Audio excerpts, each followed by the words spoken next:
Hey everyone, Brobuscus here, and you know what time it is. It's time for a death battle.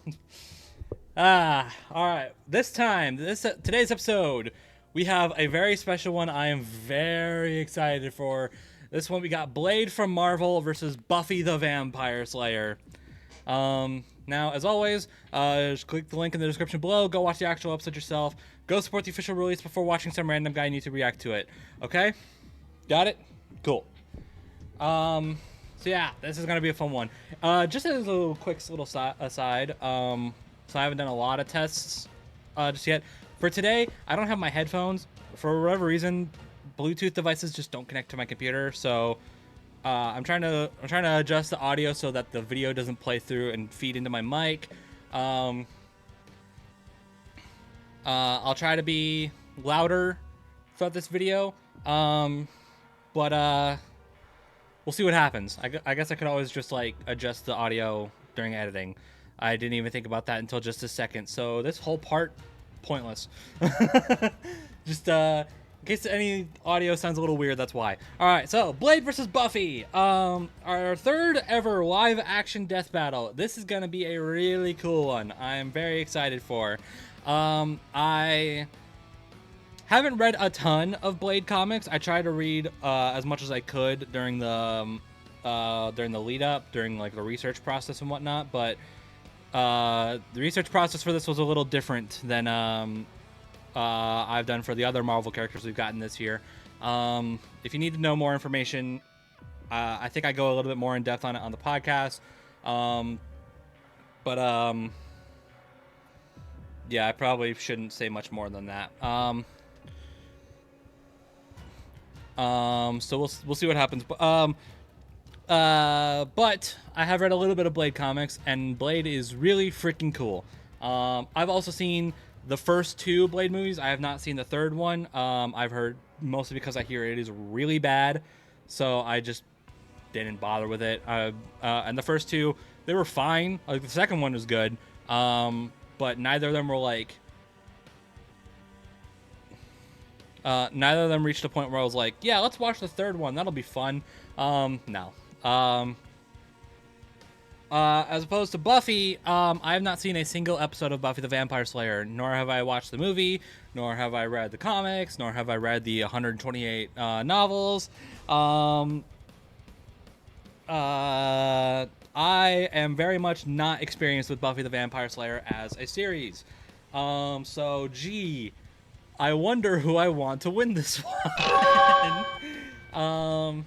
It's such a puzzling question, but this should be a good one either way. I'm honestly cool with either one winning. It's just obviously I have a preference, so, and I want Blade to win. But do I think he's going to? Well, that is the $1.5 million question, isn't it? This light is going to bother the hell out of me, but we got to deal with it. Do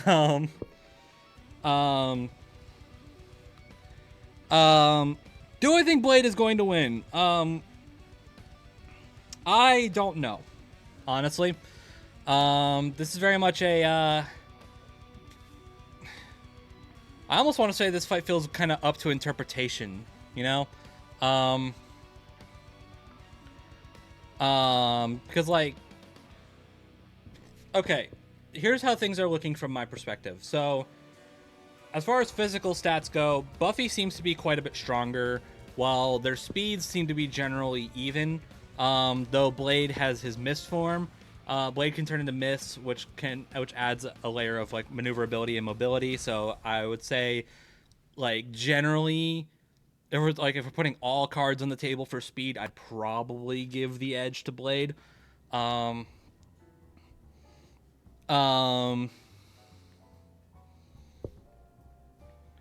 far as Arsenal goes, both have one-shot options. Both have multiple weapons that can kill the other in one go. I'd argue Blades is probably at least a little bit stronger, just comparing the two.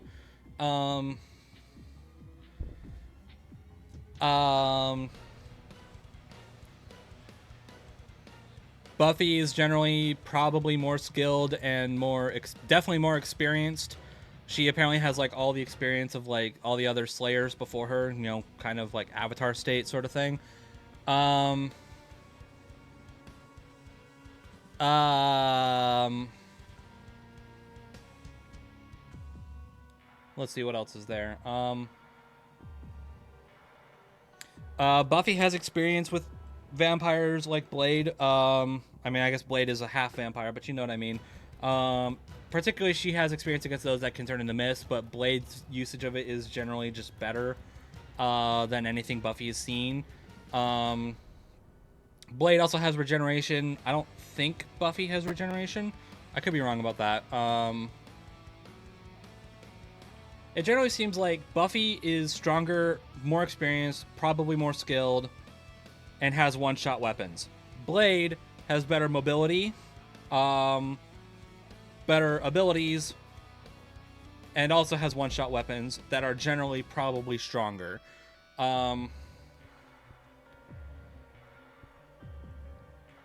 Me personally, both have advantages that are really good and could just very easily be argued to win just off that alone. Like, you could argue that Blade will win because of his better mobility, his one-shot weapons, and his generally better vampiric abilities than anything Buffy has seen.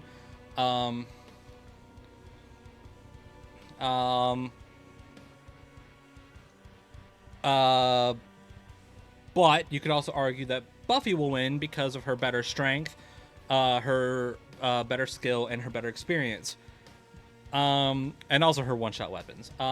Me personally, I kind of side with Blade a little bit more. That extra mobility kind of does it for me. That and one of his one-shot weapons is a sword called I'm gonna butcher the pronunciation, I'm sure. I think it's called Justiciar. It's a sword that Blade used against Zarathos.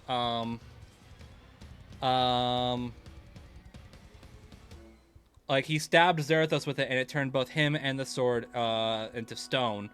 The thing is that when he got that blade, when he got it, he was like, "All right, I'm using this now."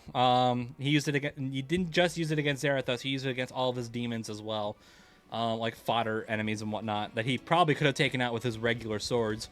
But he was like, "Nah, I'm gonna use this one." It was also made for him, so it's like, yeah.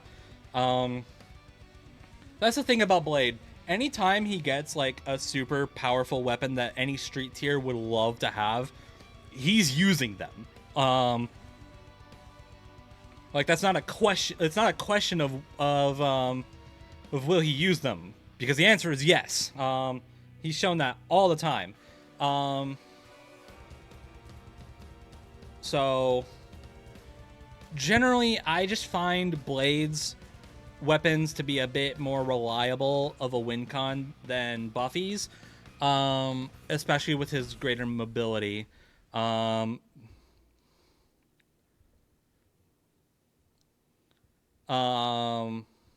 it's also like Blade can turn any part of his body into mist. He doesn't have to just do his whole body. So he could, like, if it came down to like a one-stroke duel, just for example, right? If it came down to like a one-stroke duel, I imagine Blade would like he would turn to mist to like phase through Buffy's attacks, whereas Buffy would get hit by one of Blade's like top tier weapons like Justiciar or the Adamantium Adachi. I don't think Breathing Gun. I know there's the Breathing Gun. I don't think that's gonna come into play because it specifically, like, okay, it doesn't specifically target demonic people, but it does jam when it goes up against literally anything with like any vague semblance of holiness. Which from what I hear, Buffy has. So it's going to be an interesting one either way. I personally side a little bit. I'm personally feeling a little more sure voting for Blade, but we will see what happens. So I guess let's just stop talking and get right into it.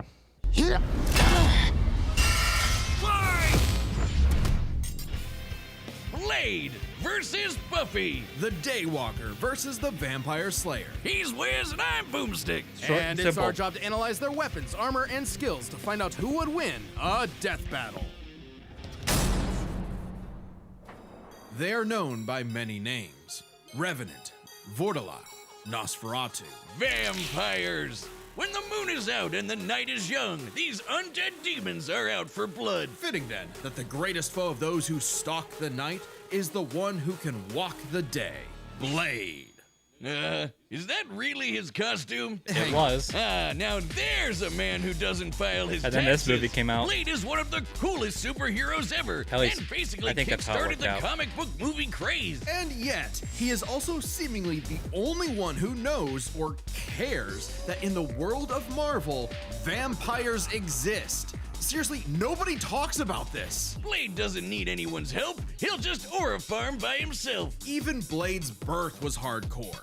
Just as the young Eric Brooks' mother was Make in that labor, new her movie, attending bro. doctor turned True. out to be the vampire True. Deacon Frost. And he drank her blood right before she gave birth. This infused Eric with Frost's vampiric blood, turning him half human, half vampire.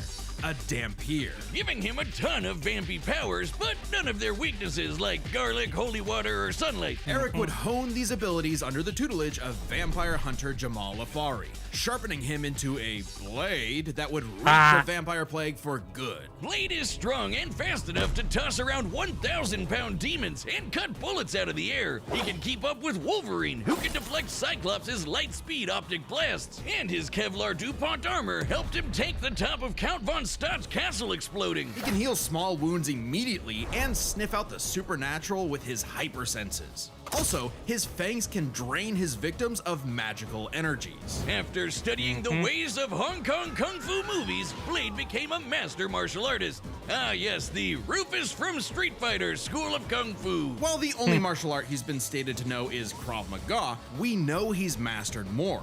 So for the full scope of his martial arts ability, we'll examine the Blade movies as performed by Wesley Snipes. By looking at Snipes' training and choreography, we know Blade uses Kung Fu, Capoeira, Brazilian Jiu-Jitsu, Eskrima, Kickboxing, Shotokan Karate, and Hapkido. Add on Blade's knack for stealthy takedowns, and I guess you could call him Marvel's Batman. Blade's training progressed smoothly until Afari was attacked and had his blood drained by Dracula. Seriously, Avengers, Dracula is real. Why aren't you doing anything about this? He's right there. Forced to murk his surrogate dad, Blade would have to wage his war alone. Nursing a wound within him that would never heal. A hole that could never be filled. Not with that attitude. Blade took a page out of the Book of Boomstick and tried filling that hole with every kind of weapon imaginable. Wait, I see boy He's thing got in there. so many, they're his apartment decorations. Handguns, assault rifles, and explosives make up the brunt of his firepower.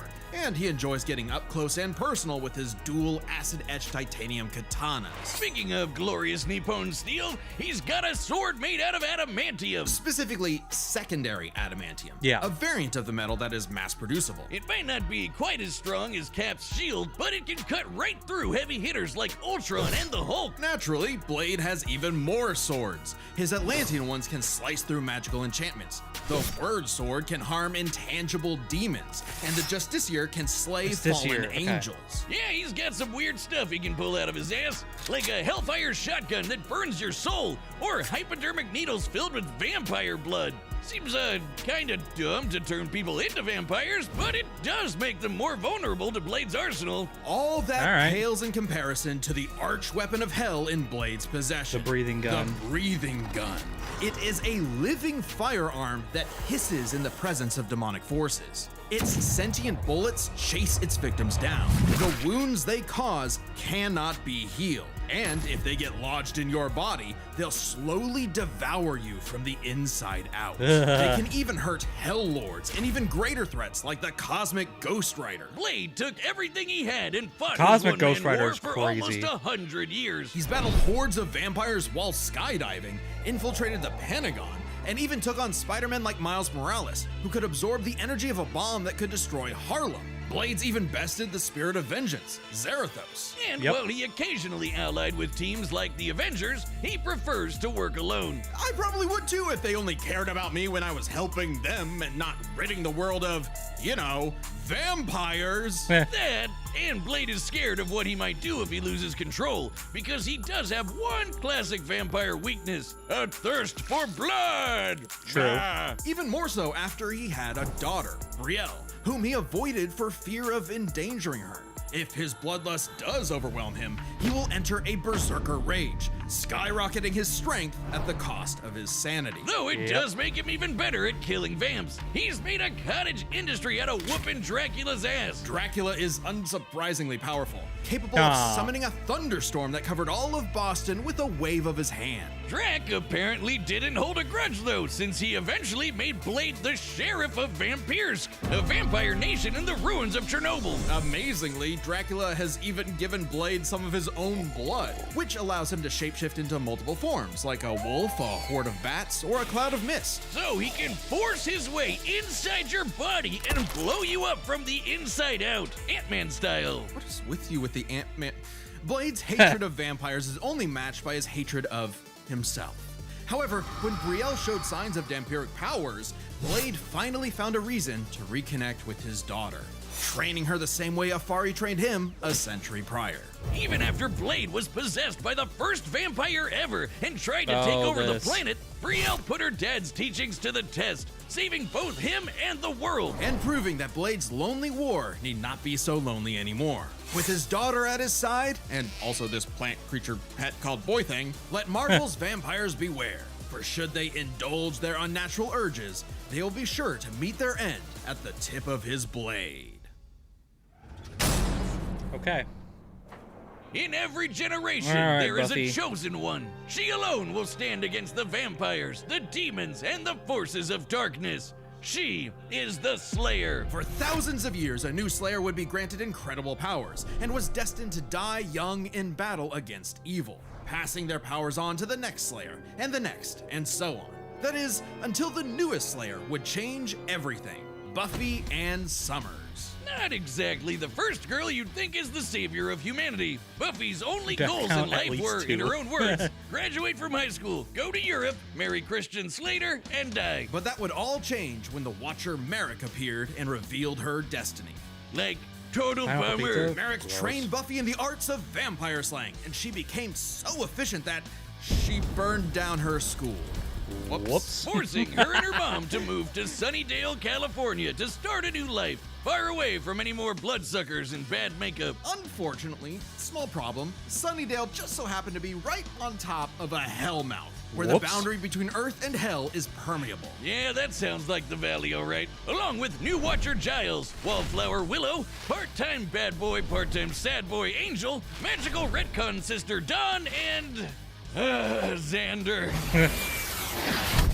Buffy and her Scooby gang Yep, would battle a that seems fair never-ending from what I series know. of monsters. And we mean truly never ending. Sure, there's the TV show, but Buffy has also been slaying vampires across video games, comics, and 128 novels. Tens of thousands of pages of Buffy lore you've never heard of. But we're just crazy enough to speed read them all. Buffy carries Crazy a is variety probably of anti-vampire right. weaponry. There's wooden stakes, of course, sometimes dipped in gorgon venom that can turn you to stone. Though she's also experienced with axes, swords, quarterstaffs, holy water, just about anything. You said it! When she fought an ancient demon unable to be killed by any weapon forged in his time, Buffy introduced his stupid ass to the 20th century. She's also a master of Aikido, Judo, Jiu-Jitsu, boxing, kickboxing, wrestling, karate, kung fu, wushu, tai chi, kendo, capoeira, and taekwondo. Buffy apparently thinks Hong Kong's kung fu movie masters could learn a thing or two. No kidding. Thanks to her Slayer senses, her reflexes are fine-tuned enough to dodge close-range Gatling gun fire, lightning bolts from the sky, and even beams of light. She's kept up with another Slayer, Faith, who can dodge laser beams from point-blank range. Buffy's strong enough to bend rebar, punch this 4.5-ton bat monster into the air, and, smash hard enough to tear apart a building. And despite her lack of armor, she can survive massive explosions, like the one that destroyed Cephrylian's lair that's bigger on the inside. She can even fight blindfolded, but if she is injured, she heals fast enough to be totally fine by the next episode. One time, Angel sucked out almost all of the blood from her body, and she survived. Doubly impressive since Angel's blood draining also drains magical energy. Yeah, Buffy's own magic makes her weirdly resilient to esoteric attacks, like when she expelled this misty shadow demon trying to possess her body, or when she resisted her soul being ripped apart and scattered across time. Or that time she jumped into a vat of boiling liquid so hot it could reduce people to skeletons, and she was just fine. She might not show physical scars, but she sure has emotional ones. Being the Slayer put a huge burden on Buffy's life. Unable to live normally, she felt isolated, forced to internalize the trauma she faced on a daily basis. Sure, she had friends, but they couldn't understand her unique struggle. Like when Angel turned evil after he took her virginity and tried to destroy the world. That must be one of those metaphors. Sometimes the worst enemies are the ones you can't fight and who don't fight back. Made even worse by her having all the memories of the other Slayers bouncing around in her head, dating back to the Stone Age. Buffy has dreamt of every battle a Slayer has ever fought, and can call upon those skills in a fight, even subconsciously. But this includes the memories of their deaths. Countless women violently dying young, a reminder of her inevitable fate. A fate that came to pass when she fought the Hell God Glory. After leaping into Glory's reality-ending interdimensional hole, A glory hole, if you will. Buffy sacrificed herself to save the universe, dying a hero's death.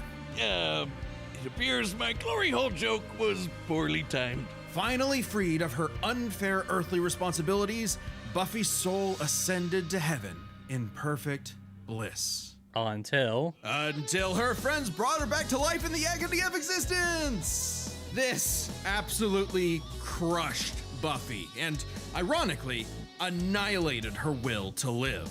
Oh, that's rough, Buffy. But with the show renewed for more seasons, she had to nut up and continue her endless crusade against all things Spirit Halloween. Buffy's battled for 48 hours straight, defeated vampires immune to traditional vampiric weaknesses, and destroyed the Sword of Sano, which caused the Great Hanshin earthquake. And of course, both Buffy and her friends have defeated countless immensely powerful demons. Like the Queller Demon, which arrived as a meteor and caused the Tunguska explosion, which destroyed over 2,000 square kilometers of forest. Or the Sorrow Demon, which caused a storm that blanketed Los Angeles. She's also a match for Angel, who survived a blast that could rupture a continental shelf, and took hits from Whistler, whose magic contained a bomb that could vaporize London. She even faced off against the First Evil, literally the embodiment of all evil that predates reality itself. Forced into battles against stronger and stronger baddies, Buffy clearly needed something to even the odds. The Slayer safe. It's actually a Bardiche. Yeah, whatever. I'm just gonna say it. This thing is bullshit. Containing the essence of Buffy's Slayer powers and created to defeat ancient demons, the scythe can deflect magical projectiles and slice through just about anything. Ghosts, magic, even space itself, destabilizing reality in the process. Even Silas, the devourer of worlds. Kinda like Galactus, but instead of chomping on planets, he eats the multiverse. And there goes his head. The scythe is easily the most powerful tool in her arsenal. In effect, attaining it completed Buffy, as though it were a piece of her she never knew was missing. With the scythe, Buffy was finally whole.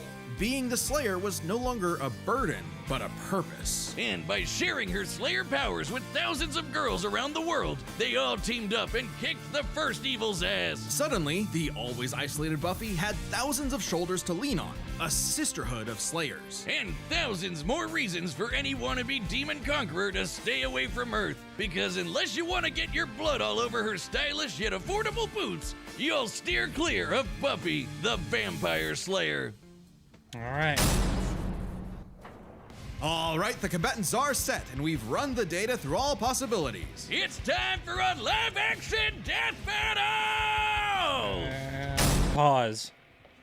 I want to watch the fight so bad, but I got to talk about this.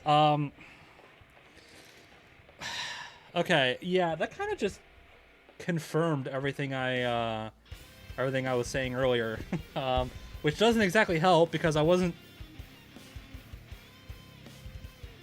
I wasn't exactly sure going into it, and I'm equally as unsure coming out. I mean, Buffy's dealt with some crazy shit, but nothing that I've seen, like, I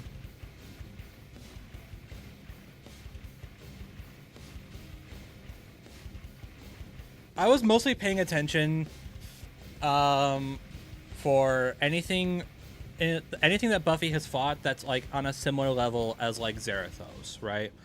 Because that, again, the Justiciar, I think that's how they said it. And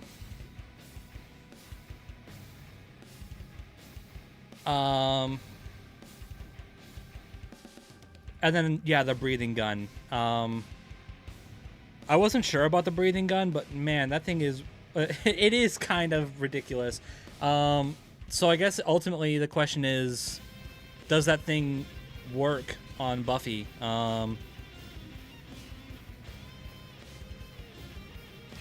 at this point, I'm not sure anymore. I didn't see anything that could tell me one way or the other.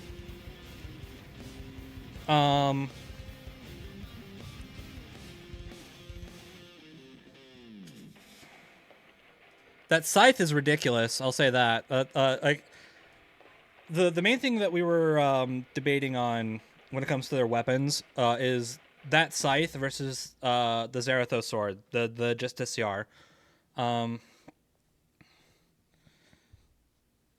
again, I feel like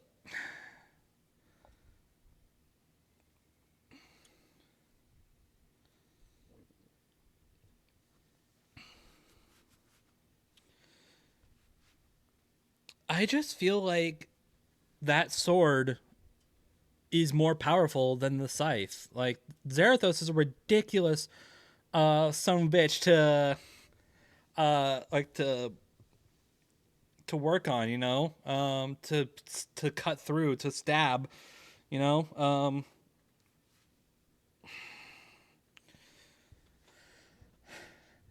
Okay, honestly, since this kind of just like confirmed everything I said earlier, and didn't exactly sway me one side or the other, I think I'm just gonna stick to my guns and go with Blade.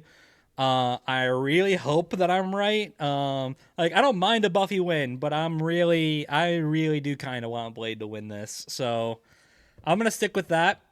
And we're just gonna get through this. We still have almost half of this video left. I'm excited. All right.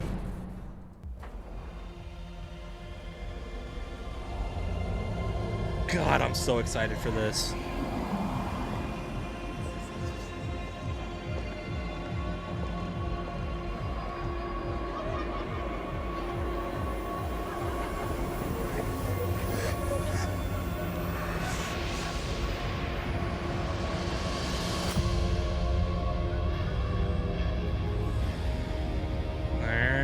Buffy.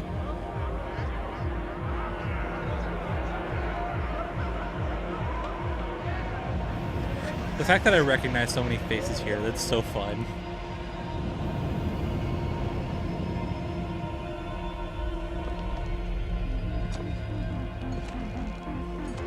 And there's Blade. We were kings long before they had a name for kings. But now, starved, hunted, forgotten. You have waited long enough. Tonight, we remember who we were. Tonight, we take back what was always ours. Tonight, we feast. Daywalker.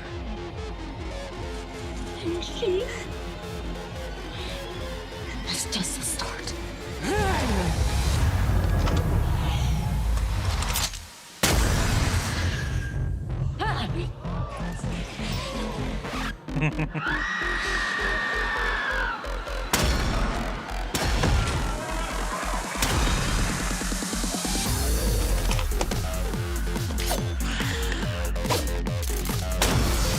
Interesting.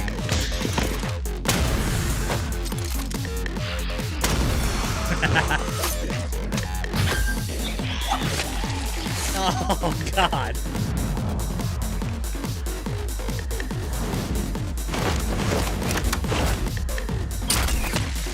Oof.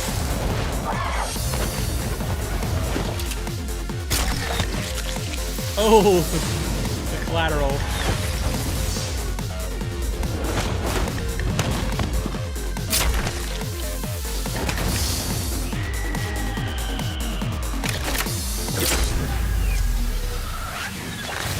Is that Liam?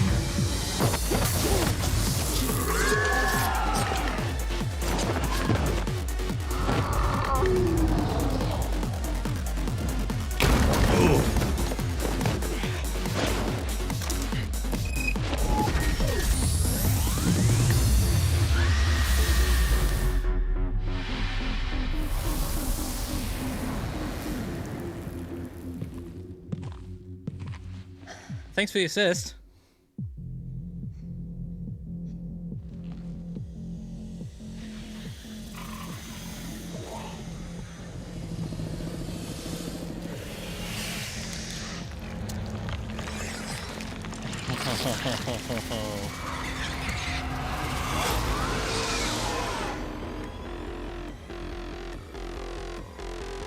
Wait!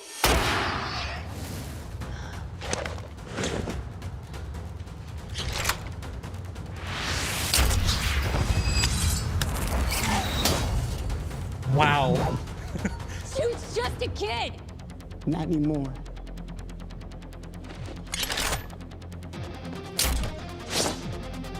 That was so sweet. I love that. Oh, okay, this is sick.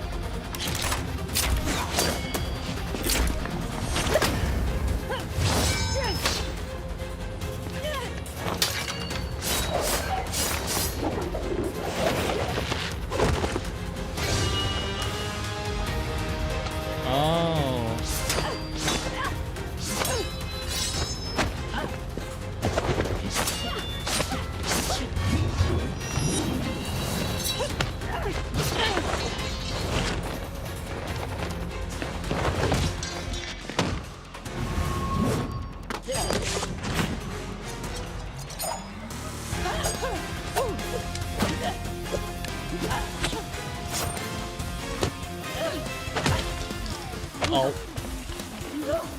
Oh. You out your damn mind? You knocked off the sunglasses. That was a bad move.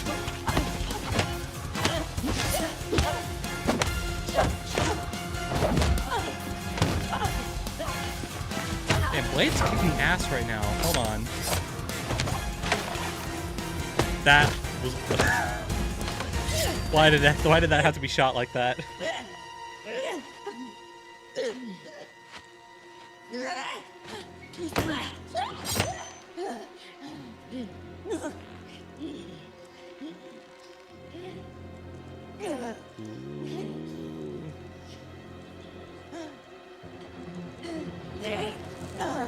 Ow.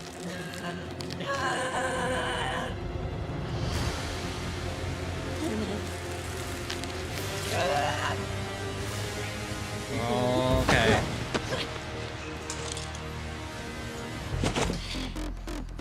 Amateur hour.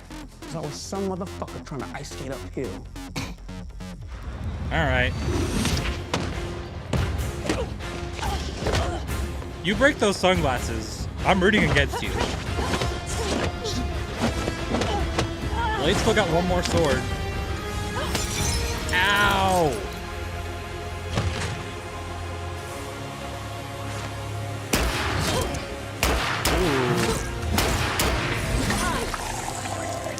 Oh shit. Ooh. Why do I get the feeling that's gonna come back later?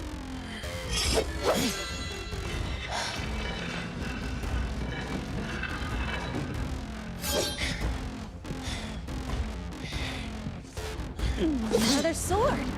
I see you cut through adamantium. Oh, that's the adamantium one.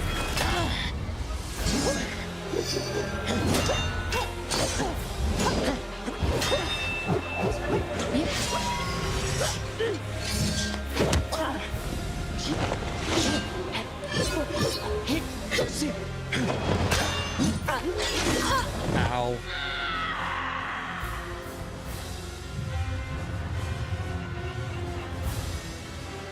Don't rest now, Blade. Don't let up.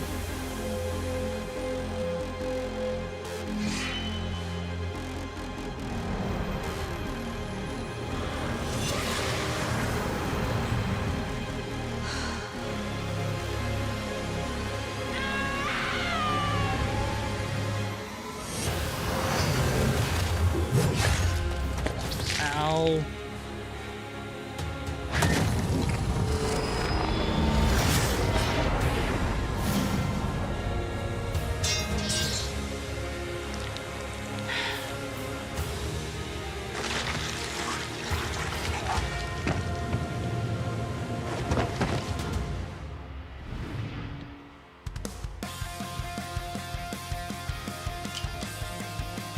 Looks like you got ahead of yourself. Damn. To be Blade tenured no longer.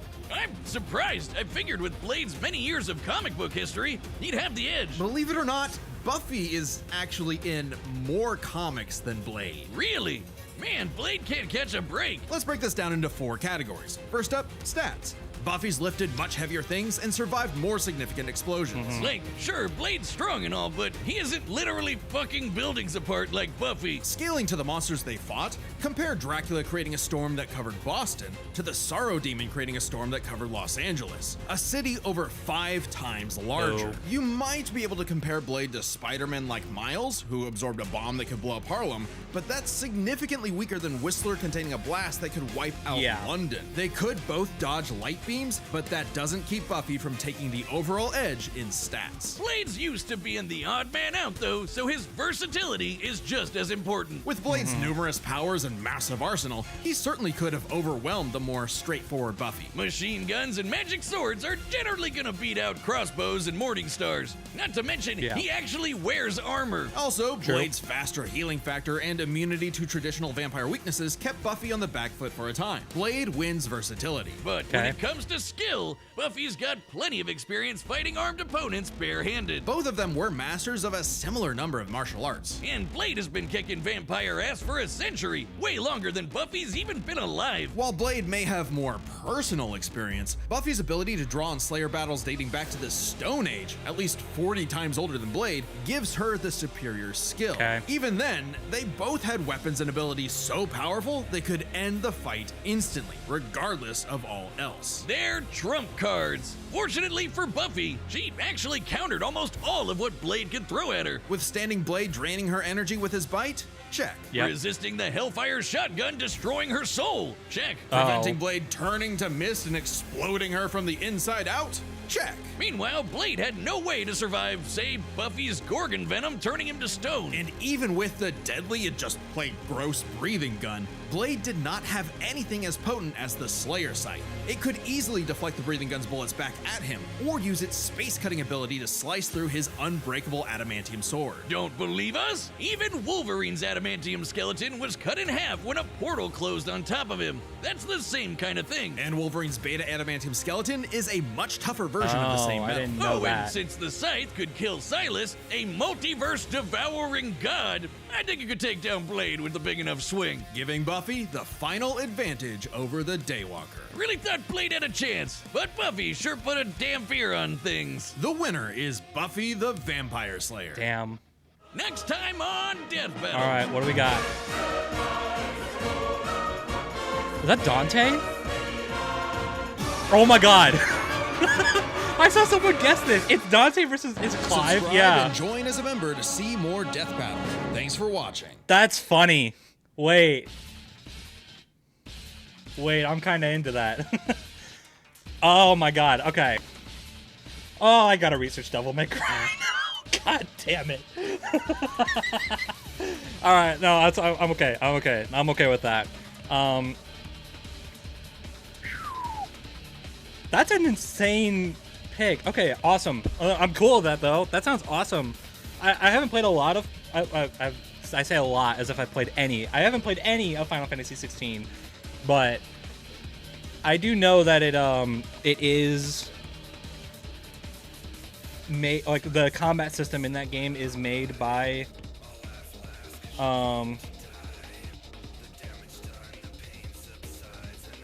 the people that the lead combat designer on Final Fantasy 16 is the same guy who did Devil May Cry 5. So that makes sense. I'm okay with that. And it's cool to see Dante again. I was kind of hoping when I saw was it the Savior? I was kind of hoping it was Nero. I always said I would rather I want Nero in, and then we could talk about Dante and Virgil coming back. I guess we got to wait a little bit longer on Nero. This is the Torian episode, isn't it? Hold on, wait. Okay, suddenly I am very excited. All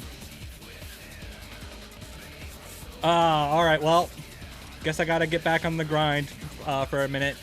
Okay, that's fine. Okay, so we're talking about this fight. This fight kicks ass. This was so good. I'm not even like, I'm like, it stings a little bit. You know, my preferred character lost again, but my preferred character and the character that I repped on the podcast lost again. But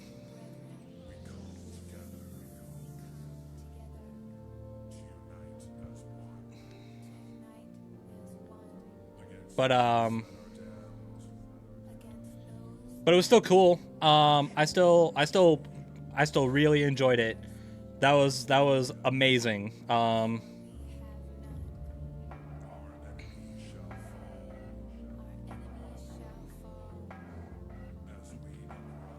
I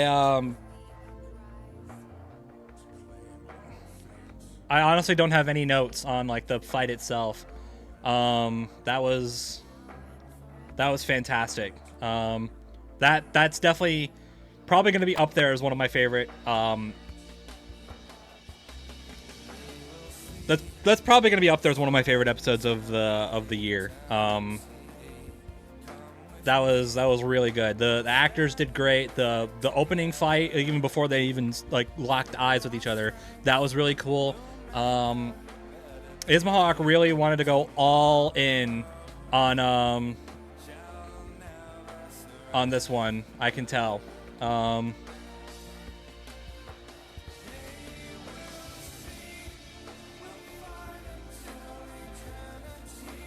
So yeah, I don't have anything to say. That was amazing. I have no notes.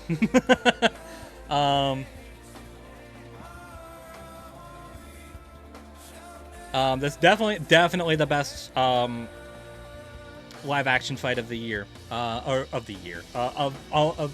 definitely the best live action fight of the show.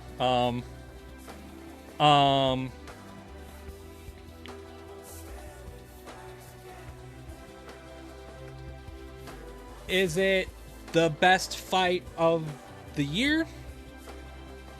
Like I said, it's definitely up there. Is it the best fight of the independent era? Probably not, because Bowser versus Eggman is still, oof. But yeah, no, this was a lot of fun. I liked this one a lot. So, yeah, I'm not even upset at the loss. I mean, I am, but I'm gonna be really good at hiding it, I guess. All right. With that being said, I'm gonna go ahead and get going. So thank you guys for watching. I hope you enjoyed, and I'll see you all for the next episode. Dante versus Clive. Okay. All right. I'll talk to you all in the next video. Bye, everybody.